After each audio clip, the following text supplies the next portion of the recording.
ஹரே கிருஷ்ணா. ஸ்லோகம் 2.48. யோகஸ்த குரு கர்மாணி சங்கம் தியக்த்வா தனஞ்சய சித்ய சித்தயோ சமோ பூத்வா சமத்வம் யோக உச்யதே. மொழிபெயர்ப்பு: அர்ஜுனா, வெற்றி தோல்வியில் பற்றுதல் கொள்ளாமல் உனது கடமையை சமநிலையுடன் செய்வாயாக. இது போன்ற சமத்துவமே யோகம் என்று அறியப்படுகிறது. யோகம் என்றால் எப்போதும் தொந்தரவு கொடுக்கும் புலன்களை கட்டுப்படுத்தி மனதை முழுமுதற் கடவுளின் மீது நிலைநிறுத்துவதாகும். அவரின் கட்டளைகளை மட்டும் நிறைவேற்றுமாறு அர்ஜுனன் அறிவுறுத்தப்படுகிறார். அவரின் கட்டளைகளை பின்பற்றுவதே உண்மையான யோகம்.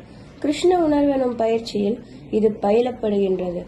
விஷ்ணு புராணத்தில் வர்ணாசிரம தர்மத்தின் முழு நோக்கமும் விஷ்ணுவை திருப்திப்படுத்துவதே என்று கூறப்பட்டுள்ளது. ஒருவன் தன்னை திருப்தி செய்தல் என்னும் ஜட உலக விதிக்கு மாறாக கிருஷ்ணரை திருப்தி செய்வதில் ஈடுபட வேண்டும். கிருஷ்ணரை திருப்தி செய்யாவிடல் வர்ணாசிரம தர்மத்தின் கொள்கைகளை முறையாக கடைபிடிக்க முடியாது. சத்திரியனான அர்ஜுனன் வர்ணாசிரம தர்மத்தை சார்ந்தவன். எனவே கிருஷ்ணருடைய கட்டளையின்படி செயல்படுமாறு அர்ஜுனன் மறைமுகமாக இங்கே அறிவுறுத்தப்படுகிறான். ஹரே கிருஷ்ணா.